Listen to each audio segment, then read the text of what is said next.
क्या दिग्विजय सिंह राठौड़ 2023 दिसंबर के जो चुनाव आ रहे हैं उनमें कांग्रेस की तरफ से दावेदार है?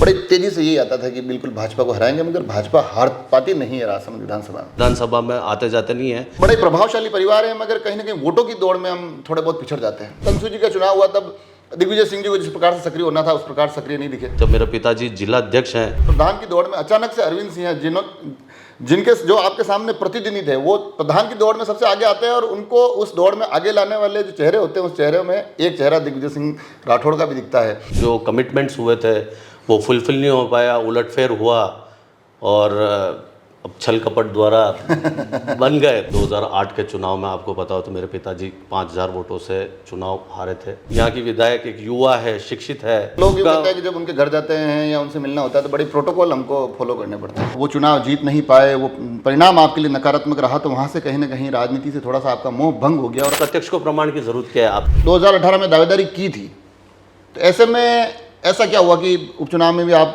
दावेदारी के उस बिल्कुल प्रबल पैटर्न में नहीं थे, और अब इस बार आप कह रहे हैं कि अभी तक मैंने सोचा नहीं? हमेशा राजनीति फायदे के लिए नहीं, मायने के लिए की जाती है। हरि सिंह जी राठौड़ जिला अध्यक्ष की भूमिका निभा रहे हैं, मगर कई बार ऐसी खबरें भी आती है कि हरि सिंह जी राठौड़ पूरा समय नहीं दे पाते हैं कार्यकर्ताओं को। चुनाव दोनों वो हारे हैं। पूरे प्रकरण में कांग्रेस के साथ राजनीति हो गई कि जनता जनार्दन है, विकट परिस्थितियों में भी वापस जिम्मेदारी लेते हुए वहाँ से चुनाव लड़ा। मैं हार स्वीकार भी करता हूँ। वो शिक्षा मंत्री भी थी, वो जलदाय मंत्री भी थी, लेकिन तीस विडम्बना ये है कि वो क्षेत्र के लिए कुछ ज़्यादा कर नहीं पाई।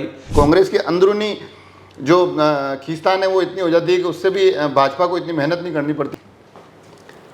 उपचुनाव की तो उपचुनाव में भी हमने पुरजोर कोशिश करी थी, प्रत्याशी बेहतरीन दिया था हमने जो निर्विवादित था। इन सारे चेहरों में दिग्विजय सिंह राठौड़ को कौन सा ऐसा चेहरा लगता है कि हाँ ये मेरे को लगता है कि सबसे प्रबल दावेदार है? ऐसा क्या होता है कि पंचायत तो आप जीत जाते हैं, मगर पंचायत समिति का जो चुनाव हुआ उसमें इतना बड़ा राजनीतिक घराने के होने के बावजूद एक नकारात्मक परिणाम आया, तो उसकी एक टीस मन में है। जहाँ का विधायक होता है, विधायक की जिम्मेदारी बनती है कि आप अपने क्षेत्र के लिए लड़े, और लड़ाई उसको विधानसभा से लेकर और क्षेत्र में हर चीज़ के लिए करनी चाहिए। जनसेवा के लिए ज़रूरी नहीं है कि पद हो तो ही जनसेवा की जाती है। आप तो एक ही घर में दोनों पार्टियां हैं, तो कभी आप करणवीर सिंह जी साथ बैठते थे, बहस नहीं होती है? टाइम था 2008 से 13 के जहाँ कांग्रेस सरकार थी और यहाँ का विधायक होता, तो आज जो राजसमंद 15 साल पीछे है वो 15 साल पीछे, 20 साल पीछे नहीं हुआ होता। पार्टी कहेगी चुनाव लड़ना है अब ये तो ये कि पार्टी चुनाव के लिए तो ऐसे पार्टी किसी को कहती नहीं है।